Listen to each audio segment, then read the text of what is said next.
Olá, minhas queridas, voltei aqui depois de um longo e tenebroso inverno para a gente continuar nosso livro Pecados Intocáveis, que deu o que falar aqui na minha vida, mas com certeza eu creio que Deus tá agindo, né? Assim como eu coloquei lá no grupo, que é um livro pesado, gente, para a gente parar e pensar realmente nos nossos pecados, né? E eu rogo a Deus que não saia da minha mente por muito tempo isso que eu aprendi aqui, né? Só recapitulando aí, a gente falou sobre os pecados da impiedade, lembra da árvore, né? A raiz de todos os pecados aí é a impiedade.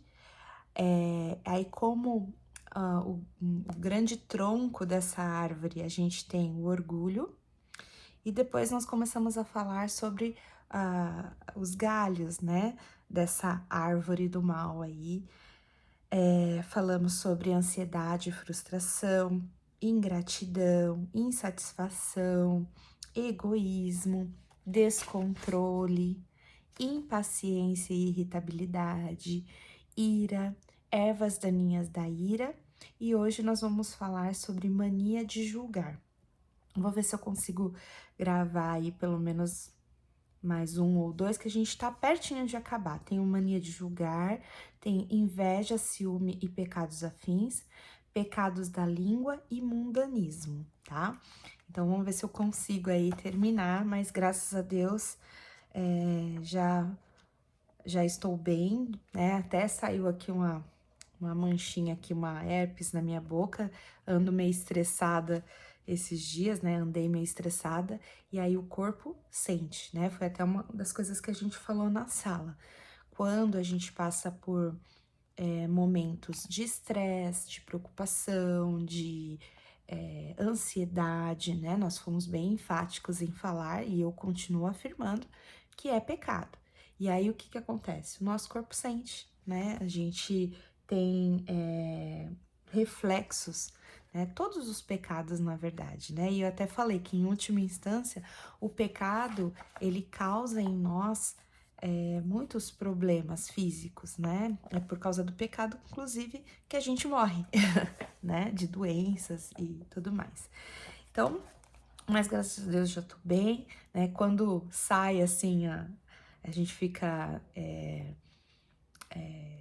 com alguma demonstração física daquilo que tá acontecendo internamente, a gente até consegue parar e falar: opa, peraí, tem alguma coisa errada, deixa eu corrigir aqui. E graças a Deus foi isso que aconteceu comigo, tá?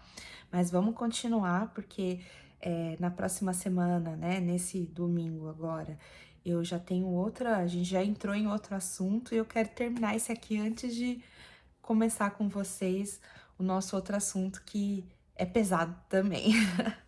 Mas vamos lá, gente, mania de julgar. Aqui no livro, ele fala que o pecado de julgar os outros é um dos mais sutis entre os pecados intocáveis, uma vez que quase sempre é praticado sob o disfarce de zelo pelo que é certo, né? Aquela pessoa que, assim, ela quer, né, mostrar o que é o correto e não, né, julgar, não é julgar, né? A gente quer zelar pela igreja, a gente quer zelar pelo cristianismo e a gente acaba cometendo, sim, esse pecado da mania de julgar. Sabemos que dentro dos círculos evangélicos conservadores existem miríades de opiniões sobre tudo, né? A gente já até falou sobre isso. Teologia, comportamento, estilo de vida e política. Além de termos opiniões diferentes, geralmente pressupomos que o nosso ponto de vista é o correto. E aí que começa o nosso problema de julgar as pessoas. Nossas opiniões e verdades tornam-se, né, nossas opiniões e a verdade, né, e a verdade tornam-se a mesma coisa, né? A gente acha que aquilo que é uma opinião nossa é a verdade. Eu me recordo até da aula que a gente já teve sobre princípios e métodos. Eu sempre lembro dessa aula, porque ali ficou muito claro para mim que existem coisas que são princípios. Os princípios, eles são inegociáveis. Mas os métodos, cada um tem o seu, né? E aquilo que a Bíblia não coloca como um princípio, a gente precisa entender, né, que existem métodos diferentes e cada pessoa vai ter o seu. E aí a gente acaba julgando, ai, mas o método dela, para tudo, né? Para amamentar, eu tava falando na época da maternidade, para amamentar, para cuidar do filho, para o sono, rotina do sono, tudo, né, tem um método e as pessoas querem impor aquele método. Então, a gente sempre tem aí que cuidar para ver se a gente não está colocando um método como um princípio. E o mania de julgar, eu acho que ele vem aí na sequência, né? A gente toma aquilo como uma verdade e aquilo acaba sendo, né, a mesma coisa do que a nossa opinião.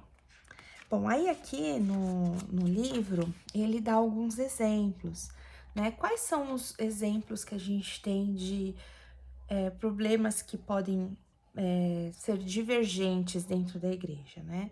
Ele cita a questão das vestimentas, né? Porque tem igrejas que defendem que só aquela roupa, né, só aquele modo de vestir é o correto. É claro que a gente tem que ter aí como princípio a modéstia, né? Nós temos que sempre ter o princípio da modéstia. Mas as vestimentas, elas podem ser divergentes, né? Entre os cristãos, né? Vamos dizer assim. Desde que seja com modéstia, a gente pode ter aí vestimentas diferentes. Outra coisa que ele dá aqui como exemplo é sobre a música na igreja, né? Então, tem gente que não aceita os instrumentos, né? A bateria, sei lá, nem ele fala aqui dessa questão que antigamente era o piano e o órgão, nem, nossa, bateria, guitarra, não, é algo assim inimaginável. E aí entra em conflito, porque tem a turma que fala, né? Ah, não, mas não pode, né? Uma coisa é sua opinião, você achar que um culto só feito com o piano e o órgão é muito melhor, né? Na sua opinião, né? Você gosta do que com uma bateria, por exemplo. Mas a Bíblia não fala claramente sobre isso, né? E aí, de novo, vamos ter o princípio, né, da reverência, de como louvar a Deus, mas os instrumentos ali não seriam algo para a gente julgar. Outra coisa é a questão das bebidas, né? A pessoa beber vinho, não beber, né? Beber cerveja ou não beber. O que isso, né? Tem ali também muitas pessoas que julgam e acabam não entendendo que, na verdade, né? Existe uma liberdade, né, dentro disso. Claro que o princípio do não embriaguez, né, tá lá também. Então, tudo ele foi falando, né, como exemplos de situações que podem gerar. E se vocês forem pensar aí, muito mais coisas, né? A gente poderia aqui ficar levantando. E aí, ele fala que o apóstolo Paulo, ele atacou de frente um problema que acontecia lá em Romanos 14, né? Havia duas questões específicas que geravam críticas na igreja de Roma. Uma era o vegetarianismo contra a mentalidade do coma o que bem quiser. E a outra questão estava relacionada à guarda de alguns dias considerados santos. Né? Segundo Paulo, uma pessoa considera um dia mais importante do que o outro, mas a outra julga iguais todos os dias, né? Lá em Romanos 14, 5. E aí, esses dois lados, eles se criticavam mutuamente, né? Os vegetarianos criticavam os que comiam. E assim, né? Ele fala que o ponto é a mesma coisa que acontece hoje em dia, né? A gente pode pegar essa passagem aí de Romanos 14 e trazer para os dias atuais, né? Os defensores da música contemporânea desdenham dos que preferem os hinos tradicionais, chamando-os de antiquados e ultrapassados. E, do modo inverso, né? São tão críticos quanto os que preferem os hinos tradicionais, né? Os mais jovens aí, não, né? Não tira a parte do inário da igreja. E aí, também se aplica a questão da moderação versus abstinência, na questão das bebidas, né? E aí ele fala que observei cristãos que tratam o consumo de bebida alcoólica como assunto de liberdade cristã, desdenharem de quem é abstêmio. Então, um lado e o outro, né, se criticam. E aí ele fala aqui, o argumento é que não interessa que lado da questão defendemos. É fácil criticar quem não pensa como pensamos e depois encobrir o julgamento com a capa das convicções bíblicas, né? E aí a resposta de Paulo a essa situação foi: parem de julgar uns aos outros. Não interessa de que lado vocês estão. E acrescentou: quem és tu que julgas o servo alheio? É para o seu próprio Senhor que ele está em pé ou cai, mas estará firme, pois o Senhor é poderoso para o firmar. Romanos 14, 4. Então, basicamente, Paulo está mandando: parem de fazer o papel de Deus em relação aos irmãos em Cristo. Deus é o juiz, não vocês, né? E é isso que a gente faz quando a gente julga as pessoas que têm preferências e práticas diferentes das nossas. Estamos usurpando um papel que Deus reservou para si mesmo. Talvez seja a isso que Jesus se referia no conhecido texto de Mateus 7, de 1 a 5, quando perguntou: por que vês o cisco no olho do teu irmão e não reparas na trave que está no teu próprio olho? Será que a trave em nosso olho não é o da crítica, a da arrogância de usurparmos o papel de Deus? Acho que sim, né? E ele fala assim, não, tudo que ele escreveu não significa que a gente não deve nunca julgar as práticas e crenças dos outros. Se o estilo de vida ou o comportamento de alguém é claramente oposto à Bíblia, então temos o direito de afirmar que o outro está pecando. Algumas práticas são abertamente condenadas pela Bíblia. Aí ele fala aqui, né? Ver o que Paulo faz em Romanos 1, de 24 a 32, da escorregadela moral para uma depravação absoluta. Ou a descrição de obras da carne, lá de Gálatas 5, 19 e 21, ou as características dos últimos dias, de 2 Timóteo 3, de 1 a 5, que são claramente pecaminosas, né? Quando as julgamos dessa forma, estamos simplesmente concordando com a Bíblia. É a Bíblia que está julgando, não nós. Olha que interessante, né? Então a gente tem sim uma forma correta de exortar, primeiramente, né? Não é apontar no sentido de, você, mas de abordar uma pessoa que está em pecado, né? Abre a Bíblia, vai lá e mostra para ela aquilo que está claro na palavra de Deus, né? Aquilo que realmente é pecado. Para as demais coisas, a gente tem que, peraí, a Bíblia fala que isso é um pecado ou é uma opinião minha? E aí, com certeza, se a gente fizer esse exercício, a gente vai diminuir drasticamente, né, esse pecado de mania de julgar.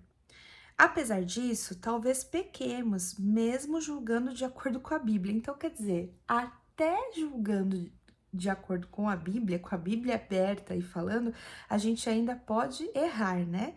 Pecamos se julgarmos com superioridade, aspereza ou espírito de censura. Pecamos se condenarmos os pecados obviamente flagrantes do outro sem reconhecermos ao mesmo tempo que continuamos pecadores diante de Deus. Um dos maiores objetivos deste livro é nos ajudar a pôr um fim nisso. Eu acho que está sendo bem claro, né, meninas, que tem a forma correta e mesmo, né, com a forma correta, ainda tem que ser com a intenção correta do coração, né?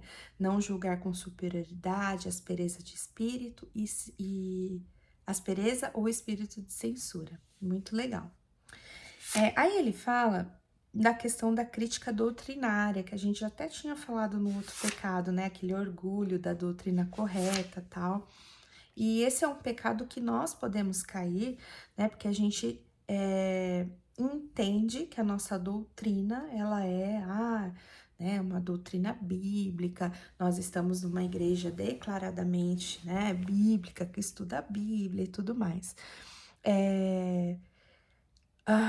Para alguns cristãos, de repente, eles nem percebem, porque nem acham isso relevante, porque as pessoas acreditam que a doutrina não seja importante.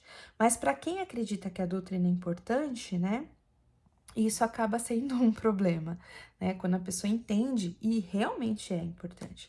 Mas aí, para nós, né, que sabemos que a doutrina é importante e por a gente acreditar nisso, a gente cai facilmente no pecado da crítica. Por exemplo, a doutrina da morte expiatória de Cristo por nossos pecados e a doutrina complementar da justificação pela fé somente nele são vitais, né, para o Jerry Bridges. Em doutrinas como essas, sou categórico e aviso: não abro mão, nem mesmo um dedinho, e ponto final. Contudo, alguns escritores e professores que se consideram evangélicos negam a morte expiatória de Cristo. Para eles, Jesus não morreu em nosso lugar como pagamento de nossos pecados.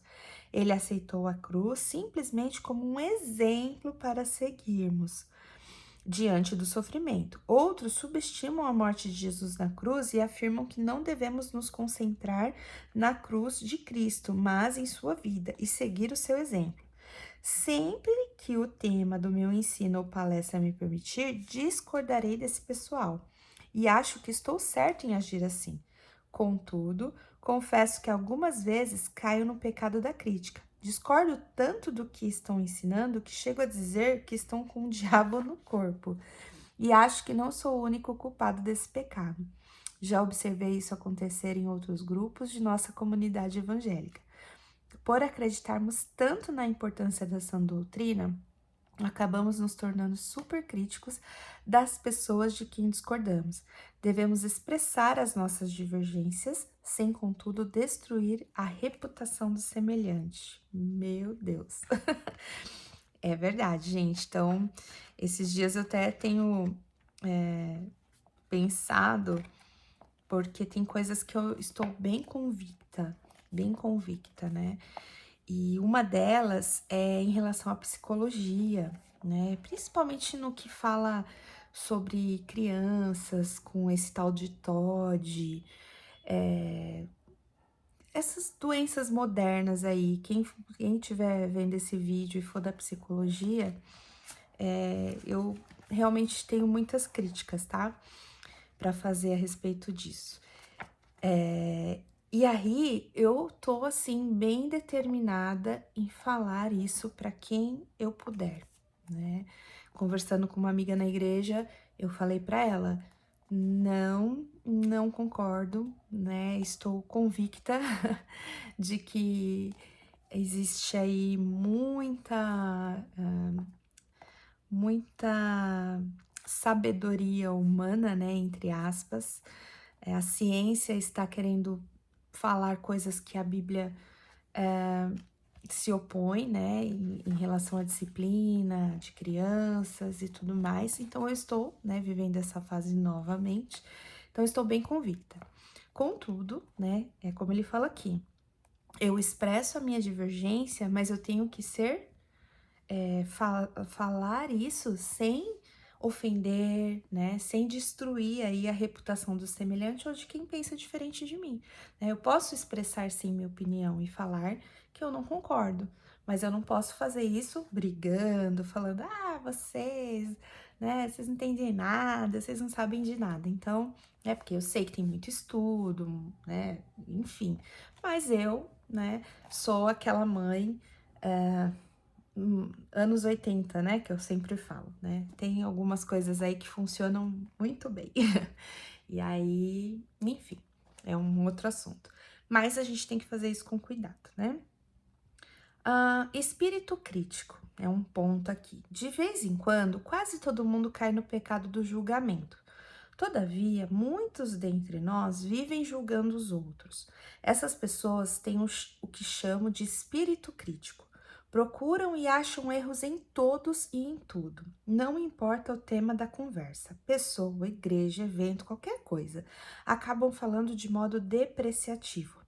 Encontro muita gente assim, e esse encontro não é nada agradável. E aí ele fala aqui, né, que ele mencionou em alguns capítulos anteriores, né, os nossos pecados como egoísmo, impaciência, ira, eles se manifestam, né, com mais liberdade junto à nossa família. E é verdade, né, do que em público. E principalmente se a gente tá na igreja, né, na igreja todo mundo é santo. E aí, santo no sentido pejorativo, né, gente? Que a mesma coisa acontece em relação à crítica. Um cônjuge, seja o esposo, seja a esposa, talvez viva encontrando defeito no outro, ou em um ou mais dos filhos. A pessoa que vive sendo criticada passa a achar que nunca faz nada direito. E isso é verdade, né? Às vezes a pessoa tem um espírito tão crítico que nada tá bom, nada tá bom. E aí ela foca, né, nos defeitos, nas coisas que as pessoas fazem errado, e isso geralmente a gente faz com o marido, com o filho, e não é legal, né, gente? Não é legal, vamos nos arrepender disso. E ele traz um exemplo, né, drástico da natureza destruidora do espírito crítico e julgador. E estamos cercados de evidências da malignidade do pecado. Dizem que são necessários 7 elogios para que o resultado de uma crítica seja desfeito. Assim, vamos dar uma boa examinada em nós mesmos. Melhor ainda, vamos nos colocar sob a lupa dos outros. Temos um espírito crítico exacerbado? Vivemos descobrindo defeitos nos outros, especialmente em nossos familiares ou membros de nossa igreja? E aí fica essa essa análise, né, desse mania de julgar aqui. Ele fala que acho que alguns dos meus amigos mais queridos irão discordar de algumas coisas que escrevi neste capítulo. Para muitos, a roupa que usamos na igreja ou o tipo de cântico que entoamos não é questão de preferência. Para eles, trata-se de convicção, igual eu lá com a psicologia. Respeito a opinião deles e não quero, de jeito nenhum, mudar suas convicções. Ah, como muda, né, gente? O jeito que a gente fala. Gostaria de ser como Paulo, que tomou uma decisão parecida em relação aos assuntos que causavam divisão entre os cristãos de Roma. Ele não tentou mudar a cabeça de ninguém quanto ao que deviam comer ou quanto aos dias que consideravam santos. Pelo contrário, Paulo afirmou: cada um esteja inteiramente convicto em sua mente. Romanos 14:5. Tá aí o embasamento, né? Porque a gente precisa para agir com convicção, mas com amor.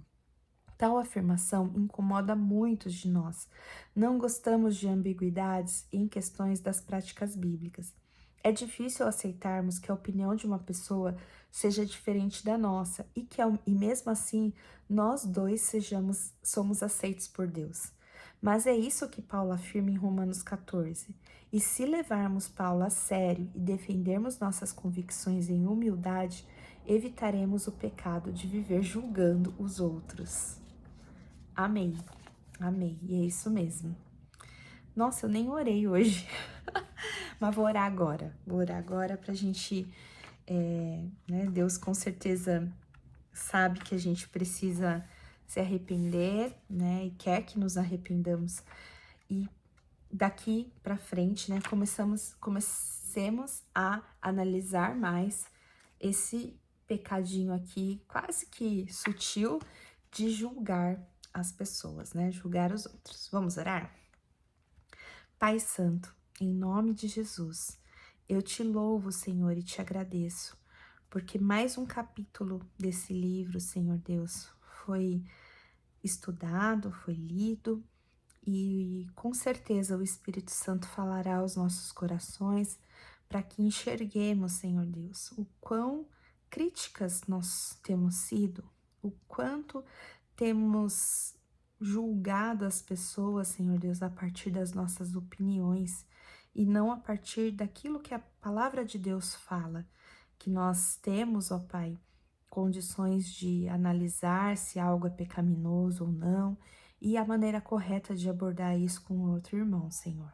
Nos ajuda, Senhor Deus, aquilo que é convicção, nós tomemos muito cuidado, Senhor Deus, ao falar com as pessoas, ao mostrar aquilo que não abrimos mão, sempre, Senhor Deus, de forma dócil, de forma coerente, um espírito humilde e coerente com aquilo que tanto Paulo nos ensinou, mas ainda mais o Senhor, que sempre, ó Pai, tinha tanta sabedoria para lidar com pecadores que estavam ao seu redor, Senhor.